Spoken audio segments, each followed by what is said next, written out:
Well, it's great to be with you, Ambassador Johnson. Your first ever hashtag Ask Woody live Twitter Q&A.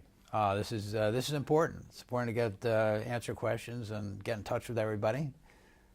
Looking forward to it. Did you ever think you'd be doing a live Twitter Q&A a few months ago? Probably not. No, well, let's get into the questions. We've Sure. received hundreds of them from the British public, and first and foremost, we've received a lot of questions on one issue, the President's tweets of last week and the impact on the U.S.-UK relationship. What do you want to say to the people who have tweeted you on that topic? I would say that the U.S.-UK relationship is sound and getting better, if that's even possible. It's long-standing, based on trust. So I think that that relationship will be intact, and I know the President feels very strongly about, improving that relationship, and that's part of my job here. Concerning the other things, the tweets and all that, I think what I would propose to the people that wrote in would be to take a look at the long term. The President is committed to long-term security and protecting people. That's his number one job. His number one job is protecting Americans. And that's actually my number one job here, protecting Americans both in the embassy and staff, local staff, and also Americans that are living in the UK. So he's committed to this. This is going to be this is number one for him, so just look at that timeline. Were you taken aback by the volume of tweets you received on the topic? You literally had hundreds of Brits contact you on this one issue. No, I mean, that's generally what happens in social media. I mean, after losing a game at the New York Jets, I get thousands of tweets, both happy and mostly maybe unhappy. And that's just part of it. And people have a chance to express themselves, and then they take a look at the longer picture. By the next Sunday, they're all ready to go again. Great. And I feel that's going to be the case here. Frank Johnson wants to know, does your country still do diplomacy? Absolutely. I mean, we're committed to diplomacy. The Department of State is very, is long-standing. We have almost 200 embassies around the world. Those Foreign Service agents and employees are dedicated to diplomacy as a way to avoid, conflict and make the world safer and better and more prosperous. And I understand you've been doing diplomacy as well. You've been to Belfast, Edinburgh, Cardiff. What are some of your thoughts on those trips outside of London?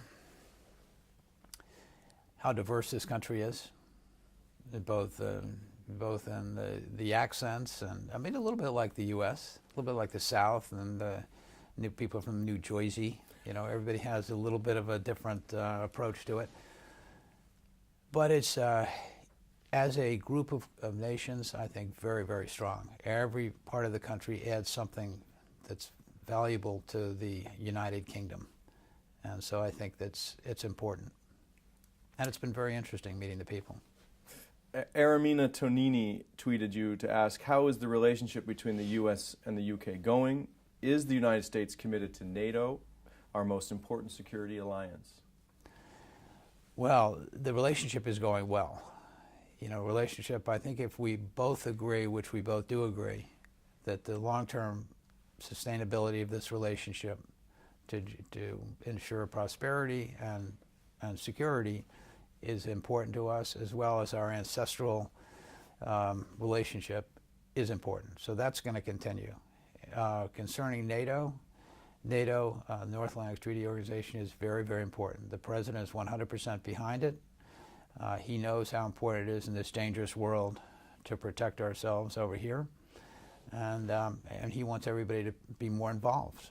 Pay what they've agreed to pay, and so we can stay stronger and get better and confront the challenges that we have.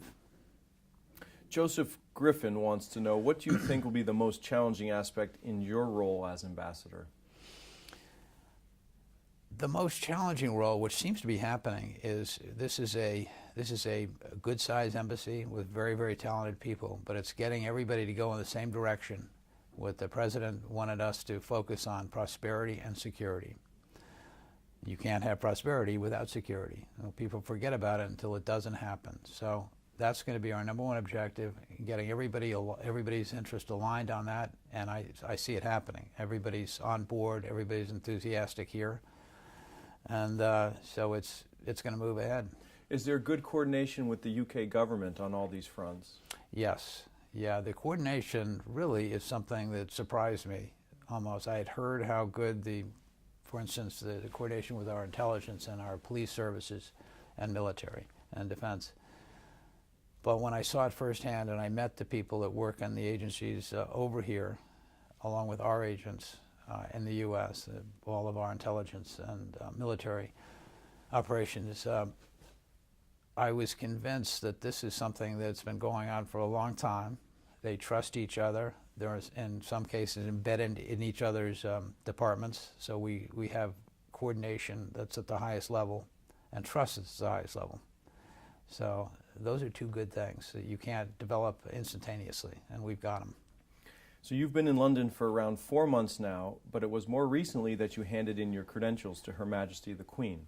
Keith Ball wants to know, what was it like going to Buckingham Palace to meet the Queen? Well, I mean, it's something that you can't even imagine. If you're me, I couldn't even imagine something like this, being picked up with 2 carriages, horsemen, people standing on the back of the carriages and riding through town in these, and arriving at Buckingham Palace and going through the gate, and then going through the big courtyard, and then being dropped off. And then having to imagine going through that door and seeing the Queen for the first time with the people, with 4 people from the embassy that came with me, was a day I think most ambassadors and most people that have been through this will tell you number one in terms of memorable experiences. Your family was over as well, right? I believe your 97-year-old mother was in town. Yeah, my mother, 97, she came over.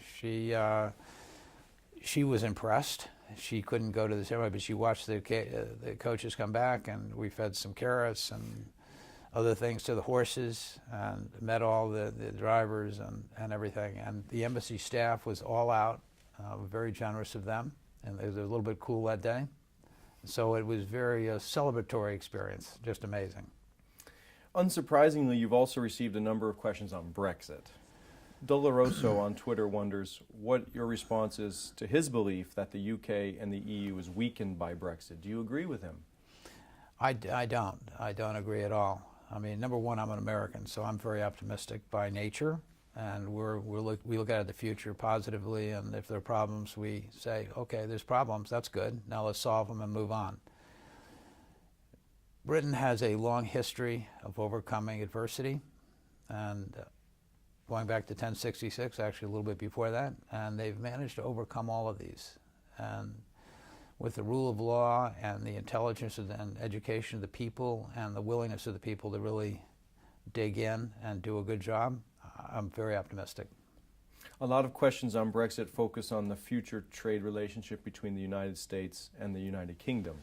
For example, Kayla McCrary on Facebook wants to know, what will you do to facilitate trade between the U.S. and the UK? Well, I mean, that's facilitated trade. We're going to have trade negotiations after Brexit occurs. But the planning for that is occurring right now, and we've got various departments in the cabinet, Treasury, Commerce, Trade, and others that are looking at the complex arrangements and treaties that we have now and seeing how we carry those forward. And so when the time comes for us to begin those negotiations, we're totally prepared. Others have focused their questions on the role of business. Delroy Mafana wants to know what your thoughts are on U.S. businesses investing in Wales. Wales. Oh, I was just there. So Wales, I think, I brought in some of the American companies that are there, and every one of them said, I said, what's great about Wales? And they said, there are 2 things that are really great, the people and the relationship with the government. So the people are the best workers you'll ever find. They're absolutely extraordinary, very loyal, very well educated, very smart. The relationship that these companies have with the government is one of, let's get on with business. Let's do something great for the people, both employment and increase everybody's standard of living and jobs. So it's nice to see this kind of relationship. So very, very positive on Wales. And you even you went to a coffee shop in Wales, was it? Yeah, I asked for advice on what I should see when I went there. So I went to the On Deck, which is a family company that serves coffee and some food and these unbelievable cupcakes.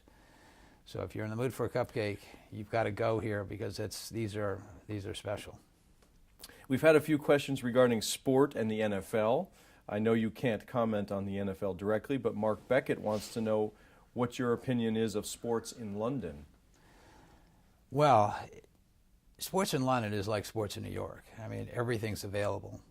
And, you know, having been going to games for a few years now, I became a little bit nervous when I got here that I wouldn't have anything to do. But so I've been to soccer, which is your football. I've been to soccer several weeks with my boys, and those have been very exciting to see soccer played at this level, which we never see. Just extraordinary, the talent of these athletes. I have yet to go to my first rugby, which I have to do. I want to do, and then I'm actually going to get into cricket and watch that because my boys are playing it. I've got young boys, 11 and 9, and so they're playing rugby and cricket in the summer session. Any interest in darts or snooker? Yeah, I mean, I'm interested in almost any competition that you can imagine. So yeah. And said you've been to some soccer, football matches. What stadiums have you visited? And well, I've been to Arsenal and Chelsea, great stadiums. And what I like about the stadiums here is they're kind of plopped in the middle of town, and they're pubs, and all the people gather. It's a real family situation now. I guess it wasn't always that way, but it is now. One point you made in your promo video for #AskWoody was your desire to get out of London and hear from non-Londoners. John Rohrbeck has asked whether you have any plans to visit Stroud, Gloucestershire in the Cotswolds. He says there's a direct train from Paddington Station. Well, the Cotswold, I mean, that's a beautiful place. So, yeah, I mean, I'll take your advice. If you think I should see this, then we'll hop on a train and come visit you. How was your first Twitter Q&A? It was good. I think it was good. We'll get tweets to let us know. If there's any questions you have, I'll be happy to answer them. Thanks for joining us, Ambassador Johnson, and we look forward to doing this again. Great. Thank you very much.